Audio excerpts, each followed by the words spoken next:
Bonjour à tous, dans cette vidéo, on va parler de délégation dans l'écosystème Cosmos et la vision qu'on peut en avoir. Je suis en présence de Mandawan, mon acolyte, et de Cryptopital. Merci de nous rejoindre pour cette nouvelle vidéo. Mais de rien. Alors, petite intro sur notre commu. Donc, on est une commu spécialisée Cosmos qui a pour objectif de vulgariser les infos et de mettre en avant objectivement les différents projets intéressants de cet éco. On fait de la pédagogie sur les bonnes pratiques liées à la crypto et à un investissement personnel en parallèle, sans conseil en investissement bien sûr. N'hésitez pas à faire vos propres recherches. Donc, Cryptopital, merci de nous rejoindre pour cette vidéo dédiée à la délégation. Avant de parler de délégation, est-ce que tu peux nous présenter ton parcours et tes activités dans la crypto? Bien sûr, avec plaisir. Bon, je me présente, donc moi c'est Cryptopital. Aujourd'hui, je suis surtout connu chez Cosmos et puis évidemment chez The Digger, un bel écosystème français pour tous ceux qui s'intéressent à la crypto, que ce soit Cosmos ou ailleurs d'ailleurs. Et c'est même là-bas que j'ai fait mes débuts. Pour faire un petit retour sur qui je suis, d'où je viens, bah, en fait, je suis une personne qui vient du domaine du bâtiment. Donc aujourd'hui, ça n'a absolument rien à voir avec la crypto. Très clairement, c'est un milieu très très différent où on n'est pas du tout dans les mêmes process d'innovation. Et j'ai découvert la crypto il y a maintenant un petit peu plus de 2 ans, je dirais 2 ans et demi approximativement, et j'ai trouvé ça très intéressant, aussi bien pour le concept de la cryptographie en elle-même et des tokens et des coins qu'on peut y trouver, pour la notion de smart contract, et puis pour l'intérêt sociétal aussi, entrepreneurial aussi évidemment, et tous les aspects monétaires que ça pouvait avoir et toutes les choses que ça pouvait permettre de révolutionner dans notre monde que je trouve en tout cas plus au goût du jour. Et donc, du coup, bah, j'ai décidé d'investir dans les cryptos en janvier 2021.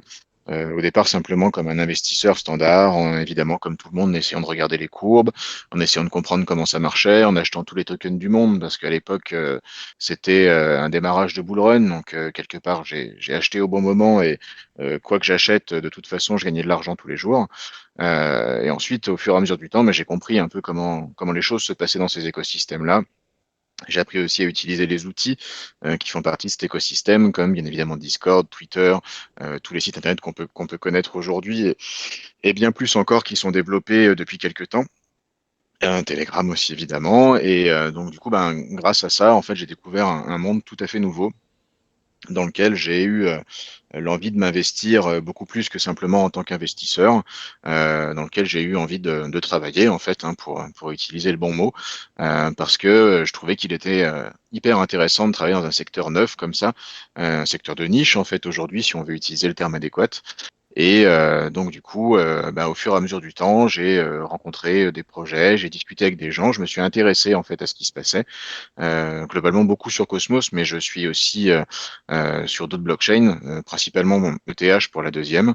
Et donc du coup, au fur et à mesure du temps, j'ai rencontré des gens, je discutais avec du monde, j'ai fini par fonder un projet qui s'appelle GataDAO, qui est un validateur, entre autres choses.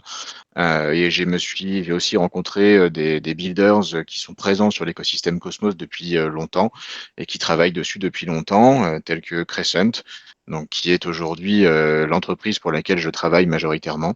Et au fur et à mesure du temps, bah, j'ai fait ma place un peu dans ce monde-là, sans forcément avoir ni de compétences de prime abord en tout cas, ni forcément un background qui permettait de coller avec le profil que j'essayais d'avoir. Et au fur et à mesure du temps, de l'apprentissage, parce que ça a été énormément d'heures d'apprentissage, et ben, j'ai réussi à me faire cette place-là qui aujourd'hui représente mon travail à plein temps. Je n'ai plus d'activité autre que cette activité-là et c'est avec le plus grand plaisir. Donc, tu es full-time, hein? Je suis full-time crypto depuis maintenant 21 jours. Ok, bravo, félicitations. C'est très neuf, Euh, alors on compte encore les jours. eh oui, eh oui. Donc, dans tes rôles, tu as dit donc Crescent, Oui. Core Team, tu es donc chez Gatadeo. Mhm. En deux mots juste, ta fonction chez Gatadeo? Alors chez GataDAO, je suis CMO, ça s'appelle donc Chief Marketing Officer. Ok.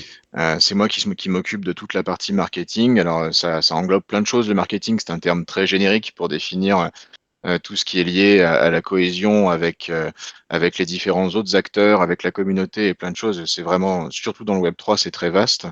Et aujourd'hui, bah, je développe tout l'aspect communautaire, l'expérience communautaire autour du projet et je développe aussi en parallèle tous les liens qu'on tisse avec les différents autres projets afin bah, voilà, d'être en lien avec eux, de mettre en place des partenariats, si ce n'est des partenariats, trouver d'autres validateurs, discuter avec des gens sur leurs opinions, enfin voilà tisser un réseau global, c'est-à-dire un réseau entrepreneurial et un réseau communautaire de l'autre côté. Ok. Bon, ça fait déjà pas mal de choses à faire. Tu es Mhm. aussi dans d'autres projets de l'écocosmos? Je vérifie. Alors, oui, je travaille aussi avec Territory. D'accord. Alors chez Territory, c'est plus diffus. Je suis ce qu'on appelle un contributeur. Donc globalement, contributeur, c'est le terme choisi pour dire advisor, si on veut globalement. Donc c'est-à-dire que je vais leur donner des conseils sur les choses qu'ils sont en train de produire. Je vais voir en amont leurs futurs produits et donner mon opinion sur la façon dont ils apparaissent, ce que ça va pouvoir apporter à la communauté, même certaines fois dans la gestion de la tokenomique liée particulièrement à une application qui vont sortir. Mhm. Je vais aussi faire de la veille technologique pour eux, mais ça finalement je le fais déjà pour moi, afin de voir les projets desquels ils pourraient se rapprocher. Ok. Voilà, je construis un réseau avec eux et je les aide à se déployer, quoi. Ok. Et puis tu as aussi ton site LR, je crois. J'ai aussi mon site. Alors mon site, c'est pas, je le considère pas comme une activité en somme. Ouais. Parce que ce site-là, il est surtout à vertu éducative, Ouais. c'est-à-dire qu'il n'a jamais été question d'en tirer des revenus. Mhm. Donc pour moi, dès l'instant que je ne tire pas de revenus de quelque chose, c'est pas une activité. Pour autant, tu as raison d'en parler. Voilà, c'est un site où l'idée, c'est que je fais pas mal de threads sur Twitter à vertu éducative. Et donc du coup, en fait, c'est permettre de me créer comme une forme de base de données où les gens peuvent aller chercher toute typologie d'infos qu'ils souhaitent, aussi bien sur de la review de projet, sur des fluides liés par exemple, toutes les nouvelles specs techniques qui vont arriver sur Cosmos, par exemple, ou sur d'autres blockchains, des comparatifs de blockchain, des aides à l'airdrop. Enfin, voilà, vraiment l'objectif, c'est plutôt une vitrine personnelle, une façon d'aider les gens et en même temps, moi, d'avoir quelque chose qui me permet de me donner de la visibilité. Ok. Très bien. Mais c'est important Mhm, de donner du contenu éducatif et synthétique. Super. bien Euh, sûr. venons-en donc à la délégation. Est-ce que tu pourrais nous expliquer dans les grandes lignes ce qu'est donc la délégation, bien sûr, dans l'écosystème Cosmos? Bien sûr. Alors, la délégation, ça peut prendre plusieurs formes, ça dépend sur quel, comment dire, euh, où on place le curseur, globalement. Mais la délégation, on va dire de façon simple et complètement terre à terre, c'est simplement un événement où on met à disposition une partie de nos coins à un validateur. Donc, je spécifie bien coin et non pas token. C'est vraiment très important. Le coin étant la référence de la blockchain en elle-même, c'est pas simplement un smart contract. Et donc, du coup, on met comment dire, on met en gage une partie de nos tokens pour permettre à la blockchain d'être sécurisée. Parce qu'en fait, on donne accès au validateur à un nombre de tokens qui lui donne de l'importance dans l'écosystème et qui du coup lui permet de valider des transactions, aussi bien en son nom, mais finalement aussi en autre nom. Et ce qui nous permet, par le biais de cette validation de transactions, de toucher des revenus journaliers sur toutes les transactions qui sont effectuées grâce à cette délégation qu'on a donnée et au validateur de toucher une commission qui, elle, revient à toute la partie, si on peut dire, infrastructure qu'il met en place pour gérer ce process-là. D'accord. Et donc il y a aussi dans la délégation, on parle aussi de gouvernance au sens large, Mhm. donc aussi avec des propositions et un système de vote. Tu peux nous Bien en sûr. dire quelques mots? Oui, alors ça, c'est un système qui mérite d'être d'être abordé et d'être amélioré. En fait, aujourd'hui, c'est un système très neuf. Il faut quand même s'imaginer que le système de vote par le biais de la gouvernance et donc du stacking, aujourd'hui, c'est quelque chose qui est très propre à Cosmos. ou en tout cas à son écosystème IBC. Donc, du coup, c'est un process au travers duquel, par le biais de notre délégation, soit on délègue une partie du pouvoir de vote qu'on devrait avoir sur l'émission totale de jetons à notre validateur, comme certains font, c'est-à-dire qu'ils mettent leurs atomes en stacking, ça leur apporte des revenus, ce qui se passe sur la chaîne ne les intéresse pas ou n'a pas d'intérêt en tout cas aujourd'hui pour eux de prendre position sur ces sujets-là et préfèrent laisser l'aval à leur validateur pour prendre les décisions. Mais on peut aussi s'en servir pour voter des lois de gouvernance. Alors ces lois de gouvernance, elles peuvent être de plein de sortes, parce qu'aujourd'hui, sur un projet comme Cosmos, par exemple, ou comme Juno ou autre, il y a un tas de fonds qui sont disponibles. Ces fonds-là peuvent être une community pool, des fonds liés au dev, ou un tas de choses différentes. Et en fait, ces lois de gouvernance, elles peuvent toucher différentes parties de ces pools de liquidités, ou autrement, elles peuvent aussi simplement toucher une partie de l'infrastructure, des changements qu'on souhaite faire sur la blockchain, des mises à jour qu'on souhaite lui imposer. Et en fait, tout ça passe par la gouvernance, c'est-à-dire qu'aujourd'hui, on n'a pas la possibilité on-chain de faire valider un changement sur la blockchain tant qu'il n'y a pas eu un vote de gouvernance qui, lui, est établi selon des lois qui s'appellent le quorum et le threshold, qui sont des lois qui permettent de s'assurer qu'un minimum de candidats a voté et que sur ce minimum de candidats, un minimum est d'accord avec la proposition. Et donc, du coup, par conséquent, en fait, ça amène tout un principe de gouvernance et de politisation, si on veut, de notre écosystème, ce qui est très nouveau, c'est très complexe à mettre en place, ça emmène tout un tas de problématiques qui sont pas forcément propres à la crypto, mais plutôt propres à l'être humain aujourd'hui, et qui font que voilà, c'est un modèle très neuf qui demande qu'à être amélioré et qu'à bouger, et qui aujourd'hui en est vraiment aux prémices de ce qu'elle représente, car au tout départ de Cosmos, par exemple, c'est un modèle qui servait principalement à voter tous les ajouts de blockchain, toutes les ajouts de paramètres à la blockchain, les mises à jour qu'on pouvait faire, comme quand Stargaze est sorti, la mise à jour qui a permis de faire de la DeFi et d'ouvrir les protocoles IBCI. Ben en fait, il s'est avéré qu'à ce moment-là, on a fait une loi de gouvernance pour accepter la mise en place de ça sur Cosmos, accepter du coup la mise en place de CosWasm et les smart contracts sur l'ensemble de l'écosystème Cosmos, et pas Cosmos lui-même, c'est important de le dire. Et donc, du coup, c'était un outil qui servait principalement à ça. Les validateurs essayaient d'avoir du pouvoir avec le temps par le biais des choses qu'ils étaient capables de faire pour la communauté. C'est quelque chose qui a encore un peu changé aujourd'hui. Aujourd'hui, les validateurs ont plutôt l'impression que les choses leur sont dues, alors qu'au final, c'est quand même plutôt à eux d'aller les chercher. Et donc, du coup, on voit apparaître des lois de gouvernance comme celle qui a été faite par Notional cette semaine, qui finalement a été sortie après discussion à laquelle j'ai participé d'ailleurs. Et donc, du coup, voilà, il y a beaucoup de gens qui actuellement essayent de chercher un peu l'objectif, le but de cette gouvernance, son fonctionnement, ce qu'on peut aller chercher, ce qu'on peut demander, l'argent qu'on peut prendre, principalement, parce que ça reste ça le nerf de la guerre, et la façon de le faire. Ce qui s'est passé, bah, par exemple, cette semaine avec Notional, c'est à mon regard, en tout cas, c'est une très bonne chose, en le sens où ils ont fait une proposition qui bon, n'avait pas de sens, on va pas se mentir. Il y avait aucune data, il y avait rien. Donc évidemment, ils ont enlevé leur proposition en disant que c'était parce qu'ils avaient reçu des menaces. Mais quand on connaît M. Gadigan, on sait très bien que le problème n'était pas là du tout, que juste sa proposition, elle était impulsive et pas recevable. Et je pense que ça a créé un précédent, en le sens où même si une entreprise comme Notional, qui est quand même, on peut le dire, même si M. Gadigan est quelqu'un de très impulsif et fait des choix, ou en tout cas des fois tweet des choses où on se dit mais qu'est-ce qui lui prend, c'est un vrai builder, il est important pour l'écosystème Cosmos, c'est quelqu'un qu'il faut absolument qu'on garde. Et aujourd'hui, qu'une personne pareille ait créé un précédent en enlevant une loi de gouvernance pour avoir des fonds, c'est quelque chose qui, je pense, peut avoir une importance cruciale dans les mois à venir sur la façon dont les choses vont se passer. Mais voilà, donc pour redéfinir un peu le cadre, la gouvernance, comme partout, c'est ni plus ni moins que créer une sorte de gouvernance étatique où on a plein de différentes entreprises ou plein de différents, en tout cas, corps politiques qui viennent prendre part à un débat, qui souhaitent des évolutions, qui ne sont pas toujours d'accord sur les évolutions d'ailleurs. Et donc, du coup, ça crée une notion euh, oui, une notion étatique, je pense que le mot il est bien choisi, du fonctionnement de ces blockchains, et donc un ajout de valeur par les stakeholders qui eux aussi ont un droit de vote sur ça, c'est-à-dire qu'aujourd'hui, des groupes comme Informal, comme Inclusion, comme Interchain Foundation, comme All in Bits, eh ben, en fait, ils ont pas la main sur tout, loin de là. Et ils ont besoin de nous pour prendre les décisions et des validateurs. Et donc, du coup, c'est en train de créer un microcosme en pleine friction, parce que c'est des choses qui sont pas habituelles, mais qui, sans doute, avec le temps, prendra un sens tout à fait important.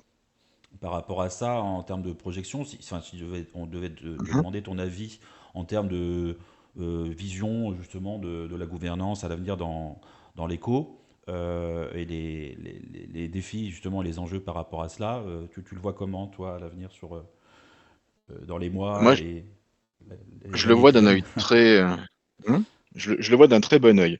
En fait, j'ai toujours à l'esprit une chose très simple, c'est-à-dire que quand on a la tête dans le guidon, on observe les choses et on se dit aujourd'hui la gouvernance, elle marche pas.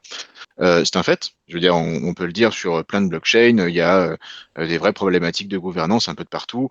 Sur les blockchains qui sont un peu hyper centralisées ou en tout cas hyper spécialisées, mais aussi certaines fois pour des raisons bah, justement de choix et éviter d'avoir affaire à ces problématiques. Mais aujourd'hui, la gouvernance, elle est en pleine acquisition de potentiel, elle est en pleine évolution et je le vois d'un très bon œil parce que je me dis qu'en fait, au travers de certains projets, il y a des projets qui souhaitent incentiviser la gouvernance. Par exemple, je pense à Govmos, c'est une idée qui est tout à fait respectable. Pour autant, aujourd'hui, je pense que attirer le client par la finance n'est pas toujours une très bonne idée. Il faut que la gouvernance, elle ait un aspect volontaire et que donc, par exemple, aujourd'hui, les gens se rendent compte que si euh, ils ne vont pas dans le sens de la bonne gouvernance, s'ils ils mettent pas un peu de leur énergie et de leur temps à faire évoluer cette gouvernance dans le bon sens, c'est notre écosystème qui va en prendre un coup et c'est l'argent qu'on a sur cet écosystème qui va en prendre un coup. Et donc, du coup, nécessairement, ça va leur demander de s'impliquer. C'est-à-dire qu'aujourd'hui, par exemple, moi, je suis assez actif sur le Cosmos Forum et je me rends compte qu'il y a de plus en plus de gens qui participent à ce Cosmos Forum parce qu'ils se rendent compte qu'en fait, ils sont entendus. Qui s'appelle Cryptopital, qui s'appelle Ethan Buckman, qui s'appelle Zaki Manian, bah, en fait, ils ont tous leur mot à dire et que tout est entendu. Et du coup, c'est une très bonne chose. Et je pense qu'il y a pas mal d'optimisation à trouver sur tout cet aspect-là. Mais je suis assez, comment dire, je suis assez confiant sur la façon dont ça va se dérouler, sur l'aspect que ça va prendre, sans pour autant avoir besoin nécessairement de le révolutionner. Je pense qu'il y a besoin de l'adapter, qu'il y a des choses qui doivent changer, qu'il y a des cadres qui doivent être posés par des lois de gouvernance, une création d'une constitution et des constitutions multiples sur le fonctionnement de notre gouvernance. C'est-à-dire que, par exemple, demain, on vient demander des fonds parce qu'on imagine que notre travail est valorisable par le biais de la community pool. Et ben, en fait, pour que les gens viennent demander des fonds, il y a besoin d'un cadre. Il faut un cadre financier, que les gens puissent répondre d'un nombre d'heures de travail, d'une équipe qui a fourni ce travail-là, et qu'ensuite ils soient reward avec des atomes, par exemple, à l'instant T, avec une valeur définie à l'instant T, que ce soit pour en faire du stacking ou que ce soit pour le dumper sur le marché tout de suite. Ça, c'est un choix qui leur revient à eux. Mais nous, ce qui nous intéresse, c'est d'être capable de reward un travail qu'ils effectuent.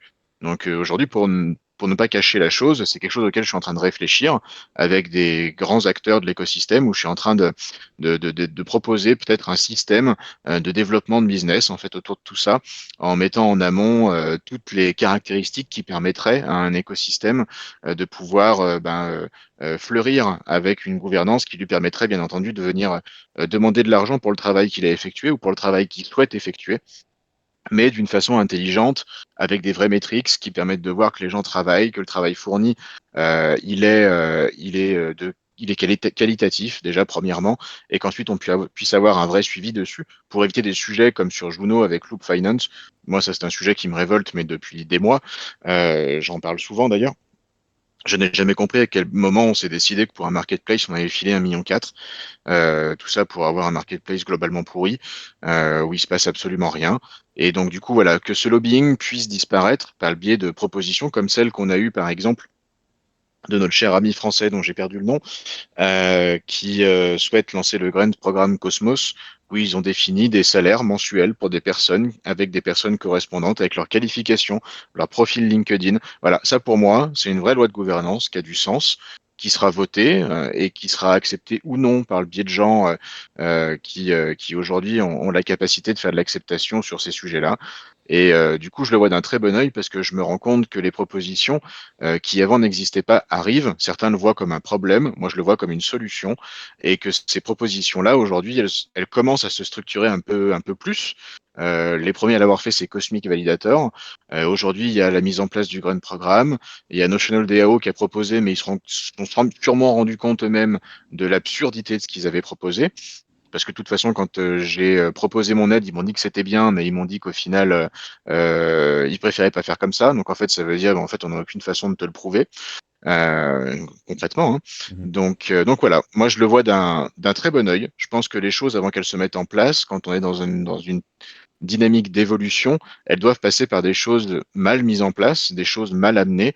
Je veux dire, on crée pas, on n'a pas créé Rome en 3 jours, très clairement. Donc on créera pas un système de gouvernance en 3 jours. Par contre, je suis assez opposé au fait d'incentiviser la gouvernance. Parce qu'en fait, la seule chose qu'on va faire, c'est qu'on va demander aux gens de voter pour qu'ils gagnent de l'argent. Mais au final, est-ce qu'on sera réellement sûr qu'ils vont voter parce qu'ils gagnent de l'argent simplement, ou est-ce qu'ils vont, ou le fait de gagner de l'argent va les rendre responsables? Moi, je pars du principe qu'ils vont voter pour gagner de l'argent et que ça va pas les responsabiliser. Aujourd'hui, ce qui les responsabilisera, c'est un écosystème qui peut être amené à chuter parce que la gouvernance est mal menée et donc que du coup, il faut la remettre en place et la faire évoluer. Et globalement, c'est ce qu'on vit aujourd'hui. On est déjà dedans. Donc, je trouve que l'avenir est radieux, si je puis le définir comme ça. En espérant que ça progresse, on attend, et moi-même en tant que cosmonaute impliqué, on s'attend justement à voir, comme tu parlais de métriques, et tu parlais aussi quelque part de transparence, ou en tout cas on a un plan sur sur des projets réalisés ou à venir, avec, tu parlais justement de rémunération mensuelle et autres, des rewards et autres, de quelque chose d'un peu plus construit qui est en cours justement, on attend pas mal de choses. Quand tu parlais aussi le fait d'incentiver ou non les votants, en effet ça donne une mécanique, un modèle éco en tout cas par rapport à ça, économique, pour être précis. Mhm. Le fait d'avoir des systèmes à l'avenir, éventuellement justement, qui te permettent d'avoir une gouvernance confiée à un tiers ou sur du copy voting ou autre, t'en penses quoi en 2 mots très rapidement? C'est pareil, en fait, je pense que la gouvernance donnée à un tiers, en fait, elle existe déjà au travers des validateurs. Aujourd'hui, les validateurs, ils ont pris une place prépondérante pour plein de raisons. Pour ceux qui sont dans l'écosystème Cosmos depuis ses débuts, en tout cas en tant que blockchain à proprement parler, c'est-à-dire depuis début 2021, on a vu les changements avec la gouvernance en elle-même, son fonctionnement. C'est-à-dire qu'au début, les validateurs, je vais utiliser des termes un petit peu forts, mais ils étaient prêts à vendre père et mère pour avoir de la délégation. Ils créaient du contenu vidéo, ils créaient des articles YouTube enfin des vidéos YouTube, pardon, ou des articles sur Twitter ou sur Medium afin d'attirer les gens chez eux, d'avoir des followers. Et en fait, aujourd'hui, ils se sont un peu assis sur ces bases-là, parce que étant dans les top scores aujourd'hui, ils ont la possibilité, en fait, d'avoir déjà accès à toute une base de personnes qui leur font confiance et qui leur apportent des revenus. Et donc, la visibilité, ils l'ont, ils ont plus besoin de la travailler, et ils vont plus chercher les cosmonautes pour avoir de la délégation. C'est quelque chose qui a un petit peu changé, qui fait que certains gros groupuscules, comme des Stackfish, comme des Notional, comme des Obase VC, comme des Stack et Cito, et j'en oublie bien d'autres, Imperator, ont un peu oublié ces bases-là pendant quelques temps, et aujourd'hui ils reviennent de plus en plus. On voit Imperator qui fait beaucoup de contenu pour expliquer les choses aux gens, pour attirer de la délégation chez eux, et ça c'est pour moi les bonnes choses. Et donc du coup en fait on sera amené avec le temps, suivant le nombre d'acteurs qu'on aura chez Cosmos, que plus on aura d'acteurs finalement, plus on aura besoin de validateurs. Quand la chaîne va évoluer vers l'ICS, ce que les gens ne se rendent pas encore compte, c'est qu'on va sans doute avoir besoin de beaucoup plus de validateurs qu'on a aujourd'hui, Mhm. que aujourd'hui on a 175 validateurs et que Cosmos est fait pour en avoir en tout cas un maximum défini aujourd'hui à 300, mais qui peut encore évoluer jusqu'à bien plus. Techniquement, il n'y a pas de limite à faire évoluer le nombre de validateurs. Et donc, plus on aura de validateurs, plus il y aura de tokens, plus il y aura de gens présents. Et finalement, plus cette gouvernance, elle va se lisser et plus les personnes qui sont en haut vont perdre un petit peu de pouvoir qu'ils ont aujourd'hui, de la même façon qu'avec des protocoles de DeFi comme Liquid Stacking, pardon, comme Stride, comme Quicksilver, on est en train un peu de révolutionner la façon dont on positionne nos tokens. Eh ben, il faut quand même avoir à l'esprit qu'aujourd'hui, ce principe de délégation de droit de gouvernance, il existe déjà. Il n'y a pas réellement de raison qui change. Il y a juste une raison que au travers de laquelle il faut que nos acteurs qui votent pour nous puissent le faire de la bonne façon, c'est-à-dire qu'aujourd'hui, que les acteurs puissent voter sur un standard qu'on a défini, c'est-à-dire que on peut se dire, bah, moi je fais confiance à Notional, je fais confiance à Gatadao, parce qu'ils ont une vision qui me correspond, donc si je vote pas, je vais suivre leur vote, et par contre, je peux aussi override leur vote, et ce qui veut dire que si je veux le faire moi-même, je peux le faire moi-même. Je vois pas d'utilité à révolutionner ça. Très clairement, parce que je pense qu'aujourd'hui, le vote, soit il doit être global, il appartient à un validateur, c'est très simple, c'est efficace, soit il est personnel, par le biais de l'override, et donc là, on fait ce qu'on veut. Et du coup, je vois pas ce qu'un groupuscule de gouvernance pourrait amener au travers de tout ça en plus, parce que finalement, en fait, ça existe déjà. La notion de groupe existe, la notion d'individu existe. Qu'est-ce qu'on veut créer de plus entre l'individu et le groupe? Les sous-groupes, je vois pas l'utilité en réalité. Ah, il y a peut-être, on n'a pas, depuis tout à l'heure, tu as évoqué plein de choses qui m'évoquent plein de questions, mais là, pour rebondir sur Mhm, ce que tu venais de dire, une possibilité qui me vient, euh, c'est, en fait, tu as fait beaucoup de comparaisons qui évoquent des analogies avec les systèmes démocratiques. On a pensé, mhm, par exemple, à la notion des marchés publics, par exemple, dans la manière de normer la demande de fonds, l'argent qui pourrait être comparé à de l'argent public, par exemple, pour des fondations. Mais tout là, à ce fait. que tu viens de dire me fait penser à la notion de parti. Peut-être Mhm, que l'intermédiaire entre le validateur euh, et le, et l'individu, est-ce que ça pourrait pas être justement la communauté d'individus qui partagerait peut-être certaines convictions sur l'écosystème tel qu'il doit aller à terme et mhm, tel qu'il doit devenir à terme. Et donc, imaginons par exemple un groupe par exemple veulent privilégier des tendances anarchiques dans l'écosystème au sens littéral du terme, hein. bien sûr.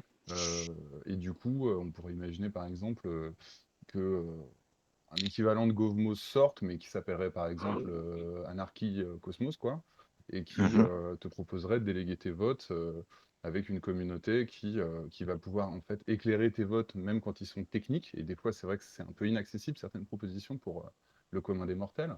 Ou par exemple, c'est penser à vrai. de l'économie avancée sur Osmosis. Euh, Est-ce que ce serait pas intéressant, par exemple, de faire partie d'une communauté qui pourrait t'aiguiller dans tes votes et pourquoi pas, enfin tu vois, ce serait quasiment l'équivalent d'une stratégie communautaire de vote, en fait. Alors, je trouve que ça, c'est quelque chose qu'on peut mettre en place sans avoir besoin de révolutionner la gouvernance. C'est-à-dire qu'aujourd'hui, des groupuscules, ils existent sur Cosmos de tous bords. Je veux dire, nous, on est un groupuscule.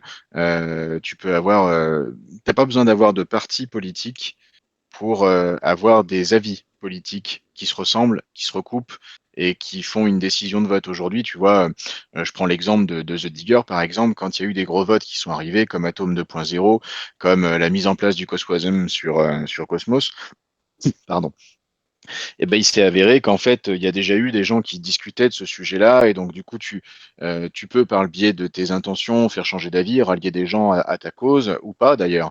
Et en fait, ces groupes-là existent déjà, c'est-à-dire que les confrontations d'opinion, les sujets d'opinion même d'ailleurs, hein, sont déjà présents sur l'écosystème, et qu'aujourd'hui, je ne suis pas sûr qu'il ait besoin de les rassembler. Justement, ce qui fait partie de la vraie force de la décentralisation et de la vraie force de ces gouvernances on-chain, c'est qu'en fait, tu peux te faire ta propre idée, tu peux faire partie d'un groupe qui a un groupe d'idées, mais pour autant, l'idée, c'est toi qui l'as et c'est toi qui la mets en place et c'est toi qui cliques sur le bouton pour prendre la décision. Aujourd'hui, la mise en place de partis politiques, pour moi, ça permet simplement de quelque part un peu pourrir l'écosystème en lui-même parce que ça veut dire que tu vas adhérer à des doctrines, à des idées qui pour moi vont juste durcir la façon dont la gouvernance se passe. Aujourd'hui, justement, je trouve que d'avoir deux aspects, un qui est réellement l'individu et l'autre qui est réellement quelque part déjà un peu un parti politique, parce que quand tu tranches derrière un validateur, tu tranches aussi derrière ses idées. C'est déjà un parti politique. Je vois pas pourquoi recréer des sous-groupes, même si peut-être que je me trompe, hein, je trouve que ce que tu dis est très juste et très intéressant, mais, euh, mais je vois pas ce que ça apporterait de plus. Non, mais Euh, ta réponse est tout à fait convenable. Si on résume ce que tu dis et ce que les gens pourraient retenir, c'est qu'effectivement, je pense que tu mets bien en valeur aussi l'importance des supports, enfin à la fois des médias, des contenus de décryptage et de pédagogie tels que tu essaies de mhm, produire et nous aussi modestement. Et aussi l'importance, par exemple, du forum que tu citais précédemment. Je pense que là, les gens peuvent mieux comprendre, à la lumière de ce que tu viens de dire, que ce que Mhm. tu dis, en fait, c'est que la communication démocratique prend toute son importance là, et qu'en fait, c'est aux gens de se mettre au contact des sujets, d'aller sur les forums, de l'importance d'aller regarder, d'aller lire les propositions sur leur support natif, Tout à fait. et d'aller voir les discussions qui leur sont rattachées pour finalement se faire leur opinion. Un peu comme on dit, entre guillemets, IRL, lisez plusieurs journaux, recoupez différentes opinions, et pourquoi pas C'est ça. d'ailleurs aller sur les forums qui parlent du sujet que vous lisez dans le journal, de manière à construire votre opinion, plutôt que de suivre l'opinion, ce que tu veux dire aussi, l'opinion d'un leader qui de toute façon aura ses biais, quoi. Si on veut résumer. Exactement. Ok. Puis en plus, l'avantage qu'on a de la décentralisation aujourd'hui, par le biais, parce que la décentralisation, ce qu'il faut bien comprendre, c'est qu'elle prend pas qu'une seule forme. Elle n'est pas uniquement présente sur l'écosystème, elle n'est pas qu'au travers de la gouvernance. La décentralisation, elle fonctionne aussi par le biais de nos outils de communication, par le biais de Discord, par le biais de Twitter. C'est-à-dire qu'aujourd'hui, par exemple, je ne sais pas combien de personnes vous avez en following vous sur vos comptes Twitter, mais aujourd'hui, moi, j'ai peut-être 1000 ou 2000 personnes que je follow, et c'est peut-être 1000 ou 2000 avis différents. Et aujourd'hui, le mien, il est construit à partir de mon avis personnel et de l'avis de tous ces gens aussi. Et donc, en fait, l'accès à l'information, aujourd'hui, sur ces supports-là, il est disponible, il est facile d'accès et surtout, en fait, il est tout à fait représentatif de notre écosystème. Ça veut dire qu'on peut tous aller le lire, on peut tous aller le chercher parce qu'il est sur les outils qu'on utilise tous les jours. Et donc, du Ouais, coup, c'est pour ça que je... Non, vas-y, je te laisse me dire ce que tu non, veux non, dire. j'allais dire que ce que tu relèves aussi, c'est le deuxième truc que je voulais spécifier, c'est que de l'importance de comprendre que il y a les producteurs de contenu, les influenceurs, parfois les gens sont les deux en même temps, parfois ils ne sont que Mhm. influenceurs. Toi, on peut dire, je pense que tu es influenceur, que tu le veuilles ou non, mais que tu es avant tout producteur de contenu, j'imagine, mais, C'est ça. et builder, mais en effet, de l'intérêt aussi d'aller diguer de soi-même, c'est avant tout de construire Mhm. un contrepoint à ces influences qu'on reçoit. Parce que moi, par exemple, quand tu exprimes un truc, pour tout te dire, c'est un point de vue que je vais considérer et que je vais pondérer plus fortement que si ma voisine du dessous venait me parler d'un token, quoi, hein, concrètement. Et c'est justement une des parties aussi qui est un peu complexe et qui j'espère, prendra la direction que certains, en tout cas, essayent de lui faire prendre. C'est-à-dire qu'aujourd'hui, comme tu dis, moi, je suis influenceur malgré moi. C'est pas du tout quelque chose que j'ai cherché, je l'ai jamais voulu, parce que pour moi, c'est un titre qui est très peu représentatif de mes activités. Je dirais même que c'est celui qui représente le moins mes activités. Moi, je suis un builder, je suis un amoureux de la blockchain, je suis quelqu'un qui aime l'éducation. Et aujourd'hui, voilà, il y a beaucoup de gens qui m'envoient des DM régulièrement, même quasiment tous les jours, pour ne serait-ce que collecter mon opinion.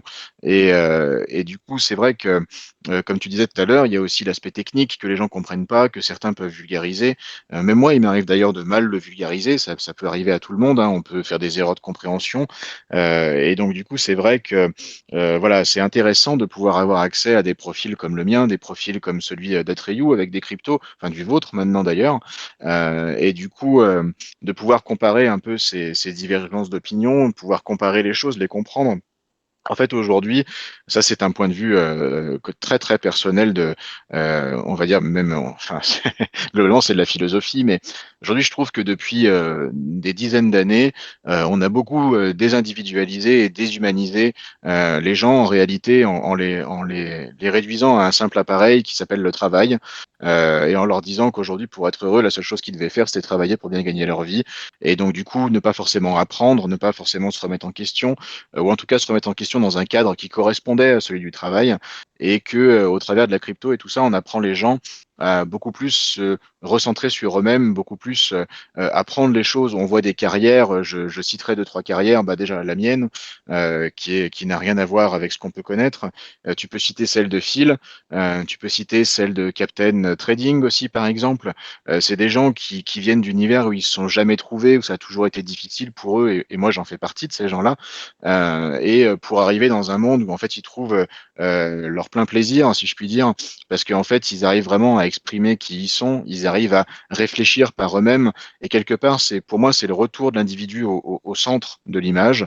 C'est la création d'un univers dans lequel, même aujourd'hui, les influenceurs est un terme qui va être amené à disparaître, parce que aujourd'hui, on se rend compte que les influenceurs ont du pouvoir, et donc, bah, du coup, nécessairement, plus tu as de gens qui te follow, plus tu as de pouvoir, même politiquement maintenant. Et aujourd'hui, c'est quelque chose qui tend à changer parce que ces individus-là, en fait, ils se rendent compte que la communauté, pour qu'elle existe, il faut qu'ils la conservent, il faut qu'ils leur parlent. Donc, aujourd'hui, une communauté, ça se construit, ça s'entretient, ça existe. Ça veut dire que ça replace l'individu au centre de l'image en tant qu'individu lui-même, je parle de l'influenceur, et en tant qu'individu secondaire pour l'individu qui va follow l'influenceur. Chacun a sa place et ça crée quelque chose de très très très différent, où la gouvernance prend un sens de par la réflexion que tu pourrais avoir. Aujourd'hui, on remet l'intellect, la réflexion, au milieu de la scène aussi. C'est une philosophie que j'ai pour les années à venir et que je trouve très intéressante pour ce que ça peut proposer vis-à-vis des cryptos, par exemple. Ok. Atreyu, tu as des questions ou pas? Non, j'écoutais sagement, en pleine adéquation avec ce que tu disais, Cryptopital. On a parlé en fait un petit peu de tout. Pour résumer certaines choses, revenir, on en a parlé un petit peu avant, hein, du coup, avec les différents Mhm. sujets, mais sur, allez, en une minute, si on devait définir le métier de validateur, je reviens sur ce point-là parce qu'il est Mhm. important, il est central. C'est bien de le résumer, ouais. Et voilà, son rôle dans l'écosystème, ses enjeux, si tu pouvais nous faire un petit résumé. Bien sûr. Alors, pour moi, un validateur, il a un rôle prépondérant dans l'écosystème parce que c'est lui qui le fait fonctionner. On peut répartir les choses suivant plusieurs aspects. On va dire l'aspect technique déjà. Le validateur, il se doit d'être en tout cas un groupe de personnes qui a des compétences techniques importantes et qui est capable de gérer le fonctionnement du réseau, qui est capable de l'adapter, de le comprendre et de le faire évoluer. Aujourd'hui, un validateur, il a aussi cette casquette-là, comme on peut le voir avec Notional, par exemple. Il faut que le validateur puisse participer à l'évolution de la blockchain, puisse avoir envie de la faire grandir, comme on a pu avoir avec le Game of Chain récemment pour l'ICS. Ensuite, le validateur, il a aussi un aspect sociétal, c'est-à-dire qu'il doit être capable de comprendre les gens avec qui il valide, c'est-à-dire tous les stakeholders qu'il a derrière lui. Il doit avoir un aspect d'explication, il doit pouvoir mettre à disposition le fonctionnement de son projet, il doit mettre à disposition ses envies, pourquoi il fait les choses de cette façon, ce que ça représente pour lui.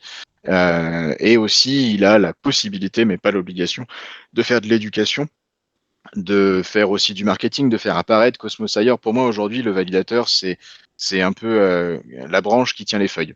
Si quand on parlerait d'un arbre, ben voilà, par exemple, Cosmos, c'est l'arbre en lui-même et ses racines, et le validateur, c'est les branches, et les stakeholders, c'est les feuilles. Et aujourd'hui, si on veut que les feuilles restent accrochées et qu'elles vivent, eh ben, il faut bien que la branche travaille et qu'elle grandisse. Tout à fait. Ok. Ça fait partie des piliers de On peut l'éco. aussi ajouter, je pense Mm. qu'aujourd'hui, nous, ce qu'on voit aussi, c'est que les validateurs, je pense qu'ils sont aussi fournisseurs de services. Quand tu disais faire Tout à fait. évoluer le Cosmos, on voit, voilà, ils produisent des wallets, ils produisent des outils pour aller rechercher des tokens qui seraient perdus. Voilà, enfin, on remarque aussi qu'il y a une offre de services, en fait, hein, qui se développe. Tu confirmes? Bien sûr, et ça fait partie des sujets très importants. C'est même aussi, vous savez, la plupart des blockchains qui sont sortis récemment, je dis la plupart, mais c'est pas forcément vrai, viennent aussi de validateurs. Je prends l'exemple de Crescent, pour ne citer que parce que je travaille avec eux, c'est Biarvest, ni plus ni moins. C'est un des premiers validateurs de Cosmos, c'est un des premiers validateurs techniques de Cosmos. Voilà, c'est des gens qui doivent faire évoluer le stack, ça s'appelle. Donc, qui doivent faire évoluer la technologie de Cosmos. Il y a beaucoup de choses qui reposent sur eux, beaucoup plus qu'on imagine. Ouais, donc ils ont un rôle démocratique hyper important, un rôle Mhm. technique serviciel hyper important. Ils ont aussi un rôle d'ambassadeur que tu décrivais juste avant. Donc, Tout à fait. et nous, ce qu'on a dit juste avant, si on peut le résumer aussi, c'est que dans la chaîne de valeur, donc moi par exemple, je ne suis que délégateur, donc ma puissance, mon pouvoir, c'est que je permets ce rôle des validateurs en leur déléguant mes jetons. Et ce que beaucoup de gens ne font pas, j'ai le pouvoir de redéléguer mes jetons, et c'est ça dont je voulais parler. Mhm. en fonction justement des performances ou du niveau de satisfaction ou du niveau d'excellence dans ces différents rôles que je vais constater d'un validateur, quoi. Si je vois qu'un Exactement. validateur prend mal ses décisions, je redelegate, et si tout le monde fait comme moi, et c'est ce que tu disais tout à l'heure sur la puissance démocratique, bah, en fait, Mhm. j'annule ce pouvoir du validateur, en fait, qu'il le veuille ou non. Exactement. Exactement. Et c'est ce qui, pour moi, commence à revenir un peu au centre de la pièce. Je reprends l'exemple de Notional pour en parler une dernière fois. Mais une des choses que j'ai pu dire à M. Gadigan quand on a discuté sur le forum, c'est qu'aujourd'hui, une proposal comme la sienne, ça allait faire plus de problématiques et ça allait faire défaut en fait à son validateur, plus que lui rendre service parce que la proposition ne serait pas acceptée. Et à la lecture de ce message, il m'a envoyé un MP, il me dit en fait, tu as raison, il faut qu'on arrête cette proposal parce que je pense qu'on va perdre des délégateurs. Et le vrai intérêt démocratique, il est là. Yes. Bah, bien joué d'ailleurs pour l'avoir fait changer d'avis. Je pense que ça va rendre service à tout le monde. Tout à fait. J'espère. Et c'est pour ça que j'invite aussi les gens, on en profite pour ce podcast, tous les points de vue sont bons à prendre. Il faut les amener intelligemment, il faut en discuter intelligemment, mais aujourd'hui, en fait, le pouvoir, il n'est pas sur une personne, il n'est pas sur un créateur. Le pouvoir, il est sur tout le monde. Et aujourd'hui, ce forum, il est à la dispo de tout le monde. On comprend pas tous ce qui se passe dedans. Moi non plus, hein, j'ai pas tous les aspects techniques et du coup, je me renseigne pour les avoir. Et aujourd'hui, il faut participer. Il faut amener sa pierre à l'édifice. Qu'importe la taille du caillou qu'on va poser sur l'édifice, il aura toujours son importance. Et c'est pas parce qu'on pose un gros caillou que ça veut dire qu'on a forcément plus d'intérêt à le faire. Et c'est pas parce qu'on en pose un petit que ça veut dire qu'on n'a aucun intérêt à le faire. Il faut participer, c'est important parce que ça permet justement si personne n'avait intervenu dans cette fameuse proposal qu'il a fait, je sais pas où on en serait aujourd'hui. Et par le biais d'interventions comme la mienne, et je suis pas le seul, et ben, je pense qu'on a fait changer les choses. Et c'est pas parce que je m'appelle Cryptopital que je l'ai fait. C'est parce que j'ai amené un argumentaire que je l'ai fait. Et je pense que ça soit écrit Cryptopital dessus, que ce soit écrit Atreyu, que ce soit écrit un utilisateur lambda, ça a du sens dès l'instant que vous amenez des vrais arguments. Aujourd'hui, il faut pas être dans la contestation ni dans l'approbation, il faut être dans l'argumentaire. Et ça, tout le monde peut le faire. Ouais. Ok, bah, je crois que le message est passé, hein. Il est important On de a tous ce participer, pouvoir. de faire des recherches, Exactement. de prendre différents avis, de pouvoir les recouper. Ça demande une petite proactivité, mais il y a justement bon nombre d'acteurs, créateurs de contenu, influenceurs, communautés, notamment francophones, que j'ai cher à mettre en avant, on le rappellera aussi dans la description, qui vous permettent, si vous nous écoutez justement, de vous donner de la matière pour vous permettre de vous positionner et de pouvoir recouper ces éléments. Sur cette D'ailleurs, décentralisation, vas-y, je t'en prie, je dirais une petite chose sur la non, j'allais décentralisation. juste préciser un point, mais la question, je sais laquelle tu vas poser, il faudra la poser. Ouais. Mais j'allais juste préciser un point, c'était aussi que peut-être pour les gens qui nous écouteraient, qui seraient dans une stratégie, donc pour les investisseurs, c'est dans une stratégie d'airdrop notamment, il faut aussi avoir en tête que la manière dont on délègue notre stake et à la fois la manière dont on ne va pas le déléguer de façon monolithique à un seul validateur et la manière dont on va aller euh, faire notre travail de recherche et privilégier notamment les validateurs pour les aider à monter dans l'active set et à se maintenir dans l'active set en bas de tableau plutôt que de valider les très gros, tous ces éléments-là. On a vu aussi que dans les logiques de distribution d'airdrop, dernièrement, c'était des éléments qui étaient de plus en plus pris en compte et qui le seraient Mhm. toujours plus. Et notamment d'ailleurs parce que la manière dont le set de validateurs fonctionne est de plus en plus important dans le côté sain du fonctionnement des protocoles. Il y a des protocoles qui en ont besoin, je pense notamment au protocole de liquid staking, et que du coup, ils rémunèrent les délégateurs tels que nous, qui vont dans ce sens-là, quoi, qui vont privilégier la décentralisation. Et dernier point, on a même vu des protocoles, je pense à Gnoland. Moi, personnellement, je ne suis pas fan mais, de la manière dont ils l'ont fait, mais par contre, je pense qu'à terme, ça pourrait être vertueux, qui ont réservé leurs airdrops à des gens qui s'étaient exprimés d'une manière ou d'une autre, plutôt sur certains scrutins de vote.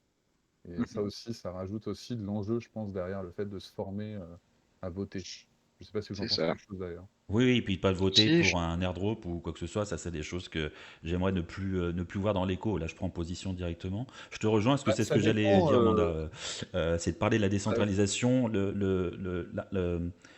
plusieurs choses dans la décentralisation. C'est le délégateur d'arriver à faire comprendre qu'il est important de se pencher sur qui on valide, pour quelles raisons, et qu'on peut aussi valider. Alors ça, ça me tient à cœur, je le fais moi-même de plus en plus, je fais cet effort-là, qui n'est pas un grand effort, c'est de pouvoir aussi choisir un set de validateurs dans une chaîne et se dire, je peux valider à tel ou validateur selon mes choix, mais je peux aussi valider à plusieurs. Il est important aussi que cette décentralisation fonctionne à travers la force du pouvoir de délégation des acteurs, c'est-à-dire les stackers à ce niveau-là. Et justement par rapport à ça, c'est des choses qu'on peut remarquer, je vais te demander ton avis, Cryptopital, c'est aujourd'hui, quand on regarde un petit peu les chaînes, on retrouve très souvent aussi euh, on va dire, les mêmes validateurs à peu près en tout cas la plupart des chaînes majeures. Euh, comment dire ça que- Qu'est-ce qu'on peut faire pour justement enfin, si on doit se projeter demain, s'il y a une blockchain qui se monte ou autre, quid de la contrainte de cette décentralisation justement par chaîne, et comment on peut agir pour que la décentralisation s'améliore.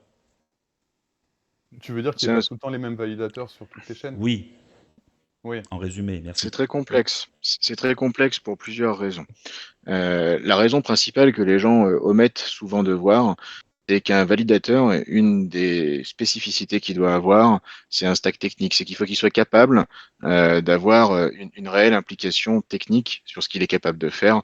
C'est souvent des entreprises d'ailleurs, hein, les plus gros validateurs qu'on a aujourd'hui, genre Stackfish, genre Doka Capital, genre Polychain, enfin qu'importe. Mm. C'est tous des très très gros des très grosses entreprises de validation qui sont pas uniquement sur Cosmos, d'ailleurs, qui sont souvent partout.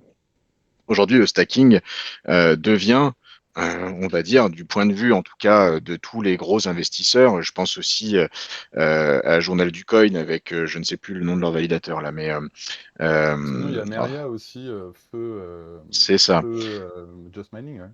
exactement. Et en fait, tout cela, tous ces acteurs se rendent compte de l'intérêt de la validation et ils le font tous de plus en plus. Et aujourd'hui, on a très peu de validateurs qui ont un vrai potentiel technique. C'est-à-dire que faut s'imaginer que n'importe qui a une possibilité d'être un validateur aujourd'hui, mais pour autant, est-ce qu'il a le matériel nécessaire pour le faire? Est-ce qu'il est capable d'avoir plusieurs nœuds? On prend par exemple les validateurs Ethereum. Il faut quand même se dire que les trois quarts des validateurs Ethereum, c'est du Lido. Par exemple, un trois quarts, je suis très fort, c'est plutôt 25%, mais ça reste Lido qui les run. Alors, ils ont tous un nom différent, mais ils sont tous de chez Lido. Et aujourd'hui, en fait, c'est très complexe parce que on a très peu de personnes qui ont les spécificités techniques pour réaliser ce genre d'opération. Donc, évidemment, on se retrouve avec un staff technique qui représente un certain nombre de validateurs, un certain set, qui s'avère être aujourd'hui une quinzaine ou une vingtaine de validateurs qui sont à peu près partout, jusqu'à 100 maintenant. Mais il faut quand même s'imaginer qu'il y a encore 2 ans, par exemple, quand Cosmos a été lancé, sur Osmosis, il n'y avait jamais que 75 validateurs. Sur Cosmos, il n'y en avait que 100. Mm. Et c'était les mêmes têtes. Et aujourd'hui, il y en a d'autres qui se sont rajoutées. Et avec le temps, avec le besoin du réseau, ces têtes vont changer, vont se rajouter. Il y en aura de nouvelles qui prendront de l'importance pour des raisons qu'on ne connaît même pas encore. Mm. Et donc, je pense que ce qu'on voit aujourd'hui, et je le répète ça parce que beaucoup de gens n'arrivent pas à réellement voir ça. On en est au balbutiement de ce système-là. Mm. On en est déjà au balbutiement de la crypto, mais on en est encore plus au balbutiement du stakeholding. Et il y a encore tellement de choses à construire, tellement de choses à voir, qu'on ne peut pas dire aujourd'hui que le système il est représentatif de ce qui sera dans 10 ans. Et qu'en plus de ça, il est représentatif pardon, d'un système qui peut évoluer que dans ce sens-là. Je pense que les choses vont changer. Les validateurs déjà commencent à tourner. Il y a certaines chaînes où c'est pas les mêmes. Il y a certaines chaînes où certains validateurs ils sont pas parce qu'ils n'ont pas le staff technique pour être partout aussi. Ouais. Et du coup, ça fait de la place pour les autres. Donc petit à petit, plus l'écosystème va grossir, enfin, je veux dire, on prend un validateur comme GataDAO, moi ça on peut en parler. Hein. Aujourd'hui, avoir un validateur sur le cloud, par exemple, ça coûte en moyenne 500 $ par mois par validateur. L'infrastructure, c'est le prix que ça coûte, approximativement. Si tu passes sur une infra type Akash, par exemple, ça va te coûter 50 ou 100 euros par mois. Mais aujourd'hui, elle n'est pas stable. Donc personne ne fait ce choix-là parce qu'on n'a pas encore la sécurité du réseau en lui-même. Si tu passes dans un système de validation qu'on appelle bare metal, donc c'est-à-dire avoir tes serveurs chez toi, ça coûte en moyenne entre 50 et 100 euros par mois. Quand tu comptes l'amortissement de tes serveurs, quand tu comptes sur plusieurs années, hein, parce que c'est un amortissement qui se fait pas qu'en un an, et il faut acheter tout ce matériel si tu veux le faire. Donc aujourd'hui, si tu veux run, par exemple, il y a 53 chaînes qui sont actives sur l'IBC, faut faire 53 fois 500. C'est le budget que ça te coûte mensuellement. Mm. Donc il faut être capable d'avoir une entreprise qui soit structurée pour ça déjà. Et si tu le fais en bare metal, il faut s'imaginer le nombre de serveurs que tu es obligé d'avoir chez toi. Il faut les acheter aussi. Et donc, du coup, aujourd'hui, on n'a pas le staff technique qui est capable de faire tout ça. Aujourd'hui, chaque projet va valider, allez, 5, 10 chaînes. Et les plus gros projets vont en valider 20, 30. Et les projets vraiment énormes vont en valider 50. Mais on va pas au-delà de ça. Il Ok, y a l'aspect aussi technique qui est limitant ça et marche. qui Bah, fera sans doute évoluer les choses. Mm. juste pour revenir un peu sur les trucs que tu as dit, je pense que, juste pour rappel, aussi une des différences entre l'écosystème Cosmos et les autres, tu citais l'exemple d'Ethereum, juste bon, pour rappel, hein, un nœud Ethereum, effectivement, il peut y en avoir des milliers, des dizaines de milliers chez Lido, parce qu'on délègue de manière Mhm. feignante à eux, mais par ailleurs, il faut aussi rappeler qu'un un nœud Ethereum, ça peut être un Raspberry Pi dans ton salon, hein, Bien sûr. parce que c'est une des spécificités de ce réseau, c'est qu'il est il n'est pas modulaire, il est assez monolithique et il est assez simple, c'est ce qui le rend fiable. Mais par contre, du coup, il peut être validé par vraiment quasiment n'importe quoi en termes d'infra. Il faut juste avoir 32 Mhm. Ethers. Par ailleurs, C'est ça. on n'arrête pas d'en parler, donc on va le résumer. On comprend que sur le Cosmos, le métier de validateur, ça va devenir un métier à part entière parce que c'est vaste d'être validateur sur le Cosmos et c'est complexe et que c'est un consensus. Le Cosmos SDK permet de faire tout ce qu'on veut, mais du coup, il faut des validateurs qui puissent Pas du assumer, en fait, matos. voilà, c'est ça, et toutes les Mhm. compétences en software aussi pour Bien sûr. venir tirer le fil de toutes ces possibilités pour en créer des services. Ouais. Donc, effectivement, toi, ce que tu nous dis, c'est que du coup, ça va, du fait que ça va être un métier, bah, ça va attirer toujours plus d'acteurs qui viendront créer une myriade de validateurs professionnels. Un C'est truc ça. aussi dont je voulais parler, que moi je précise des fois à mon entourage, c'est que quand on est dans l'informatique IRL, entre guillemets, dans le web 2, mais pas que le web en fait, hein, voilà, Mhm. il peut nous venir une pensée, c'est mais oui, mais qu'est-ce qui se passe si demain Oracle, par exemple, s'intéresse au Cosmos, parce que Oracle, avec leurs milliards, ils pourraient arriver avec 25 validateurs d'un coup, quoi, ou je ne sais quoi. Ça, c'est un truc qu'on m'a souvent dit. Et j'oppose souvent l'argument en disant oui, mais là, on est un système qui, pour l'instant, est au balbutiement, comme tu dis, et on est aussi sur des chaînes qui vont prendre de la valeur, c'est-à-dire la fameuse TVL, en fait. Et Mhm. c'est demain, prendre en otage une chaîne comme le Cosmos Hub, ça va être très compliqué quand sa TVL sera plus élevée. Par contre, c'est vrai aussi que ce sera plus compliqué d'en devenir validateur Bien sûr. pour, euh, Après, pour une équipe autonome. tu prends un exemple tout con, mais même si ces mecs-là, ils veulent s'acheter 50% du Cosmos Hub, j'ai envie de dire. 50% du Cosmos Hub, aujourd'hui, c'est ni plus ni moins que réinvestir 100% de l'argent qui est dedans, si tu veux en acheter 50%. Ouais. Donc déjà, si tu veux obtenir 50% du Cosmos Hub en tant que validateur, il faut acheter 3 milliards et demi d'atomes. Déjà, rien que ça. Ensuite, il faut les répartir sur différents validateurs, il faut l'infrastructure. En face, tu as une notion que les gens oublient souvent, c'est le risque. C'est-à-dire, est-ce que ces entreprises sont capables de se dire, moi, demain, je vais avoir 50% du réseau Cosmos qui m'appartient. Oui, mais mon gars, si le réseau Cosmos, demain, il marche plus, est-ce que tu veux réellement avoir 50% du réseau Cosmos? Et du coup, il y a cette notion de risque pour les entreprises qui cherchent à investir dans l'univers Cosmos ou dans l'univers de la crypto sur des projets qui sont existants, qui est très fort et très présent. C'est-à-dire que des écosystèmes naissants qui arrivent et qui font des levées de fonds avec des VC, il y a plus de risques que ces choses-là, elles arrivent. Des écosystèmes qui existent, il y a beaucoup moins de risques que ces choses-là arrivent. Parce que finalement, ils investissent dans un produit et tu n'achètes jamais 50% du produit si tu n'es pas sûr qu'il va fonctionner. Et Et, aujourd'hui, on est sûr de rien. et par ailleurs, dans un système comme le Cosmos, tu pourrais, parce que moi je trouve que la particularité du Cosmos, il y a un avantage et un défaut, c'est-à-dire l'avantage c'est que c'est un système anarchique, donc tout type de projet peut venir s'y greffer. Par contre, du coup, j'ai un peu l'impression que tout type de projet va réussir à trouver sa niche et perdurer, tu vois, un petit peu. Enfin, il y a Mhm. quelque chose de... c'est difficile d'élever le niveau de qualité global, quoi, de l'écosystème, C'est si ça. ce n'est en laissant le temps au temps de nous débarrasser des protocoles inutiles, entre guillemets, de facto. Mais c'est C'est vrai que ça. du coup, tu te dis, un Cosmos, si tu viens en acheter la moitié, vu la population qu'il compose, il y a des chances qu'il se vide de sa population, quoi. Parce que si demain, Mhm. le Cosmos Hub, la chaîne devait être corrompue, à mon avis, ça serait pas sans conséquence sur le taux d'usage et Tout à que, fait. tu vois, nous, on se barrerait, quoi, concrètement. Exactement. Non, non, mais c'est pour ça que je vois pas ce cas de figure arriver, parce que les sociétés, elles ont quand même un atout assez important, en tout cas les sociétés d'investisseurs, et ça s'appelle l'intellect. Au final, on l'oublie souvent celui-là, mais il joue quand même sa part dans tout le grand jeu.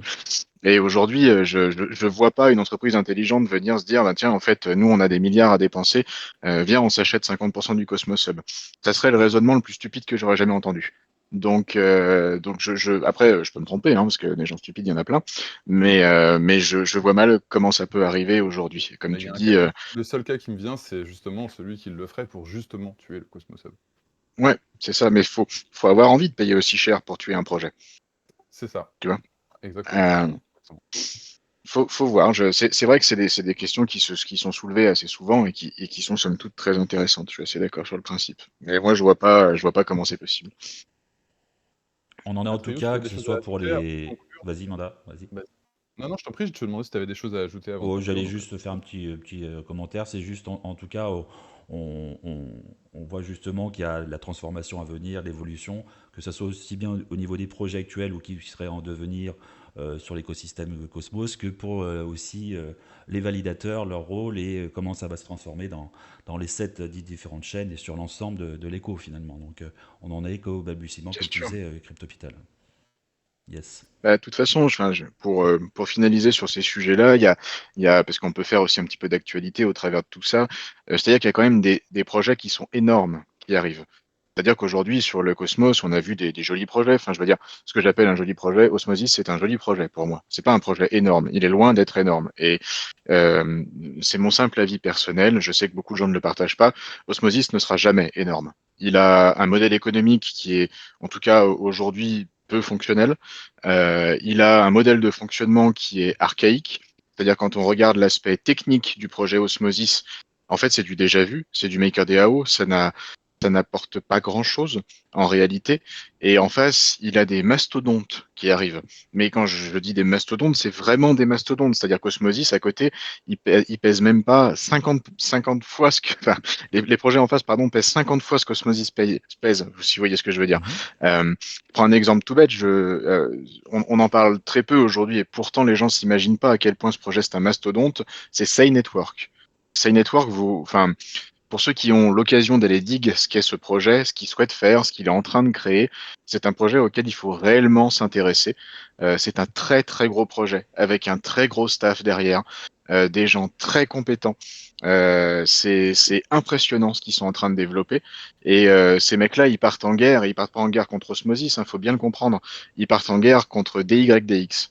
DYDX, c'est un mastodonte qui arrive sur Cosmos. Ouais. C'est un protocole qui arrive à faire plusieurs milliards de dollars de transactions par jour, avec 10 à 700 000 transactions journalières. C'est des choses, il faut quand même se dire que sur Osmosis, aujourd'hui, il y a en moyenne 23 000 transactions par jour. Vous vous rendez compte, c'est 30 fois plus. C'est des choses, les gens, ils n'arrivent pas, je pense, à comprendre la portée de ce genre de choses. Par exemple, il y a Circle qui va lancer une blockchain agnostique qui va donner de l'USDC en valeur de reward pour les Atom Stakers. Je ne sais pas si les gens ont réellement compris pourquoi Circle venait et quel était le réel lien entre Circle et DYDX. Aujourd'hui, Circle, ils arrivent pour DYDX. Parce qu'en fait, DYDX, ils ont besoin de fonds, ils ont besoin d'argent on-chain pour que leur process y fonctionne. Donc en fait, aujourd'hui, avec l'arrivée d'un projet pareil, il y a un volume de fonds qui arrive qui est impressionnant. Et les gens n'arrivent pas bien encore à comprendre la valeur que ça va avoir. Des projets comme Duality aussi, qui est un futur DEX qui arrive, qui va être un DEX par le biais de l'ICS. C'est vraiment, les choses, elles vont changer d'une façon que les gens ne comprennent pas encore. Aujourd'hui, ils sont vraiment dans l'objectif, oui, il y a des gros qui arrivent, mais nous, on a notre Osmosis, nous, on a notre Crescent, nous, on a notre, je ne sais quoi, notre Stargaze. Aujourd'hui, ces choses-là, par rapport aux projets qui souhaitent venir construire en utilisant le Cosmos Stack, ça n'a absolument rien à voir. Et, euh, et c'est quelque chose qu'il va falloir regarder d'un très bon œil. C'est pour ça aussi que je suis très confiant sur ce qui va se passer chez Cosmos. Ouais, effectivement, c'est bien de le dire parce que c'est vrai il y a une sorte de hiérarchie de l'info assez plate sur les projets qui arrivent. On ne ressent pas sur les médias dédiés au Cosmos, effectivement, cette hiérarchie en fait des projets dont tu parles. Effectivement, je suis tout à fait d'accord avec toi.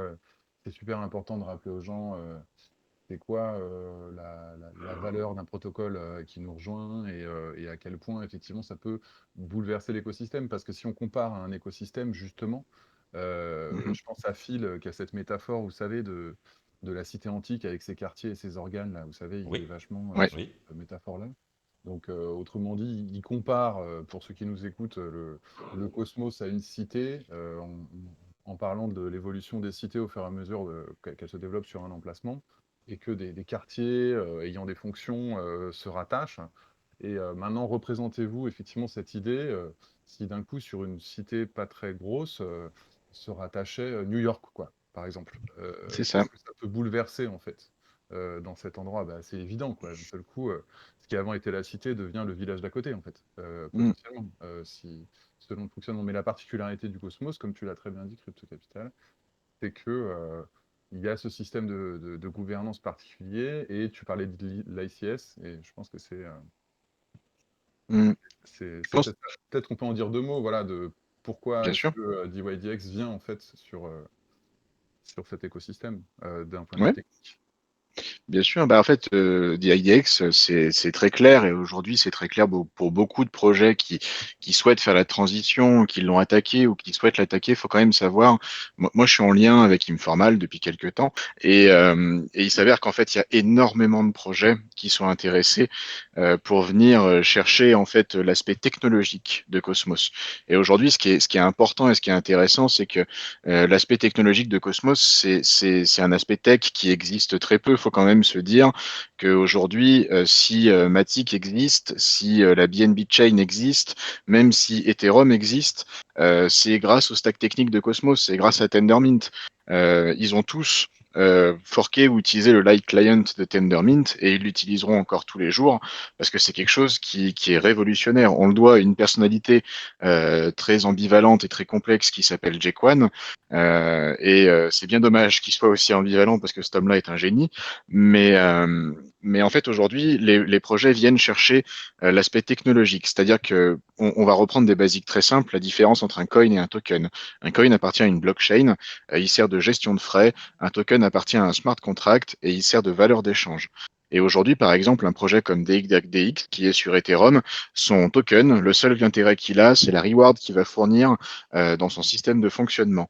Alors que si ce token devient un coin et donc une blockchain, il a aussi un avantage en valeur de transaction. Ça veut dire qu'il va rapporter des frais. Ces frais-là, ils peuvent servir à racheter du token, ils peuvent servir à reward les devs, ils peuvent servir à créer une community pool. Et donc, du coup, en fait, ce qui était un token avant devient un vrai moyen financier. Il apporte un aspect supplémentaire. Et ce qu'aujourd'hui, les gros projets viennent chercher chez Cosmos, en réalité, c'est ça. Et c'est assez simple. Les gens s'en rendent pas compte et le comprennent pas forcément. Mais au final, c'est un sujet très simple, c'est-à-dire qu'ils viennent chercher de l'utilité pour leur projet. Et DYDX est un pionnier, comme ils l'ont été d'ailleurs sur Ethereum vis-à-vis du premier club qui a pu exister sur Ethereum. Et donc du coup, les projets futurs qui arrivent font ça. Et ils ne font pas que simplement venir chercher ce stack technique, l'intérêt qu'il a, comment dire, la technologie en elle-même. Ils viennent aussi la révolutionner et la changer. C'est-à-dire que, en fait, aujourd'hui, le core Tendermint, donc le fonctionnement de nos blockchains, il est adaptable, il est forkable. Et en fait, la plupart des projets, comme DYDX, comme Sei, en fait, ils apportent des modifications au corps même du Cosmos SDK. C'est-à-dire ils le font varier avec le fameux IBCI++ qui va arriver d'ici peu, qui est utilisé et qui a été en partie développé avec l'équipe de Sei. Ça, les gens ne le savent pas, pourtant c'est intéressant et c'est important. Et donc, du coup, aujourd'hui, voilà, les gros projets, ce qu'ils viennent chercher, marché, c'est l'aspect technologique et technique des blockchains Cosmos. Et parce que Cosmos a réussi à prouver sur une période de 2 ans que son système était fonctionnel, malgré le fait que sa gouvernance est un peu complexe, il a aussi prouvé qu'il était donc utile et les projets commencent à venir. Et aujourd'hui, les projets qu'on connaît sur Cosmos, je veux pas parier ma vie là-dessus, mais je pense que bientôt, ils ne représenteront sans doute plus grand-chose vis-à-vis de ce qui va arriver, très clairement. Et l'ICS apporte un, une utilité supplémentaire, en le sens qu'un projet qui arrive et qui n'a pas forcément de fonds, comme par exemple qui n'a pas la capacité financière d'un DYDX ou d'un SEI qui a fait une levée de fonds à plus de 200 millions au total, même si ça, c'est pas encore été annoncé. Et ben en fait, ces petits projets vont pouvoir venir s'abriter sous l'ICS. Ils seront évidemment audités et regardés de très près par tout le monde pour fournir des petits projets qualitatifs. Et en même temps, les gros projets, eux, existeront par eux-mêmes parce qu'ils ont besoin de personnes. Et ça, c'est une vraie révolution du fonctionnement de Cosmos. C'est-à-dire que tous les projets qu'on a aujourd'hui, pour moi, et c'est qu'un point de vue très personnel, c'est des projets qui devraient se rattacher à l'ICS parce que ils vont se faire absorber, si ce n'est détruire sans doute, par des gros projets à la DYDX et je pense que c'est loin d'être le dernier. Oui, puis ça apportera, ils ont l'avantage d'avoir l'attraction sur la partie technologique et de l'autre côté de pouvoir avoir potentiellement donner une adoption de masse plus conséquente à l'ensemble de l'éco. Oui, c'est ça, parce que par Et, contre, oui, Mhm. le point positif pour les projets qui existent aujourd'hui, c'est que une fois que tu es rentré dans l'écosystème, c'est très facile de passer d'une blockchain à l'autre, donc peut-être qu'ils bénéficieront d'une manne d'utilisateurs aussi. Donc, Ça c'est une certitude que certains projets qui ont comment dire, qui ont des aspects techniques particuliers bénéficieront de ce genre de choses. Et je pense qu'aujourd'hui, pour les auditeurs, ce qu'il est important de faire, et encore une fois, ça recoupe un peu tout ce qu'on disait tout à l'heure, il faut faire des recherches. Il faut essayer de comprendre, il faut comprendre les modèles des blockchains qu'on a aujourd'hui, savoir ce qu'ils sont, d'où ils viennent, comme par exemple comment a été construit Osmosis, à partir de quel modèle la blockchain Osmosis a été fondée. Est-ce que ce modèle il est encore d'usage? Est-ce qu'il est fonctionnel aujourd'hui parce qu'on n'a que lui et qu'il a un monopole? Ou est-ce que sa variable dans le temps va amener quelque chose? C'est une question. C'est pas à moi de donner la réponse de toute façon, mais c'est le temps qui la donnera, je pense. Et de la même façon, essayer de voir ce qui va apporter dans les projets actuels, ce qui va apporter de l'innovation.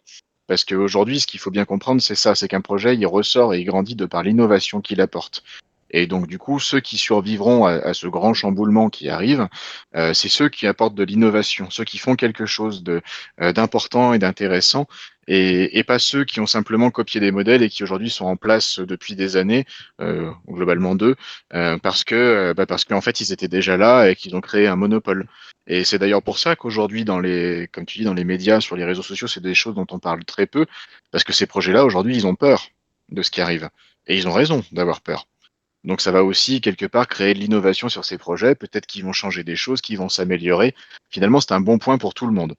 Et on peut en effet voir des projets ressortir, mais si je peux donner un conseil à tout le monde, c'est-à-dire que l'argent se trouve toujours là où se trouve la bouche des gens. C'est-à-dire que si demain les gens décident que des YDX c'est trop bien, ça ne veut pas pour autant dire qu'on va beaucoup plus utiliser Osmosis, pas autant pour autant dire qu'on va beaucoup plus utiliser Crescent. C'est des choses qu'il faut savoir différencier. L'arrivée d'un projet, il amène des liquidités, mais il les déconcentre pas. Elles peuvent rester concentrées où elles sont. Donc aujourd'hui, l'arrivée de ces gros projets de l'ICS, ça va pas forcément faire grossir les projets sur lesquels on est. Et ça, c'est quelque chose qu'il faut vraiment, vraiment comprendre. C'est vraiment important parce que vos investissements, ils doivent pas se placer sur des endroits où vous avez des biais. C'est pas parce qu'il y a 10 milliards de dollars qui vont venir affluer sur Cosmos que ça veut dire que Osmosis va multiplier son prix par 10. Il n'y a aucune raison d'ailleurs que ça arrive. Tu fais bien merci de le rappeler, tu fais bien de rappeler tout ça, de lutter contre ces biais. Donc en gros aussi de bien, voilà, on l'a dit plusieurs fois, mais effectuez vos recherches. Si vous ne savez pas où chercher, justement, vous avez bon nombre d'informations et on vous redonnera tous les liens dans la description. Bon, aujourd'hui, c'était une vidéo sur la délégation, la gouvernance et tout ce qui tourne autour. On a débordé, mais avec grand plaisir justement sur pas mal de sujets, puisque ça vous met en lumière justement aussi et vous donne des projections sur ce qui arrive, parce que ces informations-là sont noyées dans la masse, parce que l'écosystème Cosmos est riche en données, en informations, mais il faut pouvoir aussi les Tout à trier. fait. On est là aussi, l'exercice est là pour vous donner le maximum d'informations, ou en tout cas vous donner aussi des orientations, et à vous de faire les recoupements. Mm. Euh, je pense qu'on a fait un bon tour, les gars. Euh, C'est ça. on fera avec grand Je me suis bien plaisir. éparpillé. Ah, mais Je m'excuse de m'être autant éparpillé, mais je trouve que c'est des choses tellement enrichissantes et intéressantes. Et comme tu dis, c'est des choses qui vous appartiennent, c'est vos recherches, c'est à vous de les faire, c'est pas aux autres. Et c'est vraiment important. C'est quelque chose qu'il faut comprendre. c'est très important, c'est même essentiel. Ok, bah justement à ce Oui, sujet, vous aurez dans la vidéo tous les liens en dessous de la vidéo, dans la description de nos réseaux sociaux respectifs. En parlant de réseaux sociaux, vous avez le Discord pour la commu des cryptos. N'hésitez pas à nous rejoindre, on se fera un plaisir de vous accompagner, vous donner de l'actu, etc., etc. Merci encore à CryptoPital et à Mandawan pour cet entretien enrichissant. À très bientôt.